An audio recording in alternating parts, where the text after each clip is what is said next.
স্বাধীনতা সংগ্রামের ইতিহাস পেরিয়ে আজ ৭৮তম বছরে ভারত।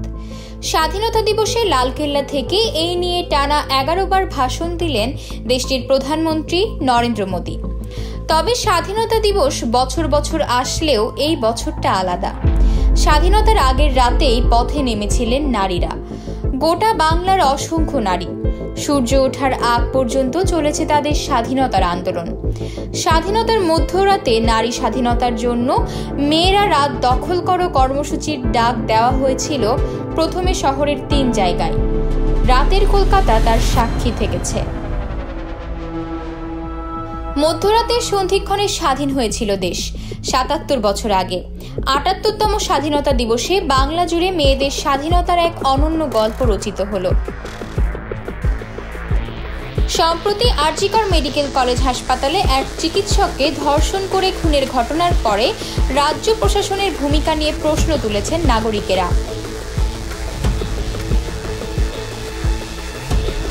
প্রতিবাদে ইতোমধ্যেই পথে নেমেছে চিকিৎসক থেকে সাধারণ জনতাও। সারা রাত নানা স্লোগানে ভেসেছে বিভিন্ন প্রান্ত, দাবি স্বাধীনতার, সুরক্ষার, সম্মানজনক জীবনযাপনের। কিসের স্বাধীনতা যেখানে ৭৮ বছর পরেও ভারতবর্ষের মেয়েরা সুরক্ষিত নয়, সেখানে স্বাধীনতা দিবসের উদযাপন মানায় না, এমনটাই শোনা যাচ্ছে সমাজ মাধ্যমের পাতায়। স্বাধীনতা দিবস উদযাপনের অন্য দৃশ্য নজরে এসেছে এবছর। আজও এদেশের মেয়েদের সঙ্গে হওয়া এমন নির্মম হত্যার কোনো বিচার হয় না। আজকের স্বাধীনতা মোটেই স্বাধীনতা নয়। কলকাতার আরজিকর হাসপাতালের তরুণী চিকিৎসক ধর্ষণ ও হত্যা মামলা নিয়ে স্বাধীনতা দিবসের ভাষণেও গর্জে উঠেছেন প্রধানমন্ত্রী নরেন্দ্র মোদী। তিনি বলেছেন, যত দ্রুত সম্ভব নারী নির্যাতনের তদন্ত করা প্রয়োজন।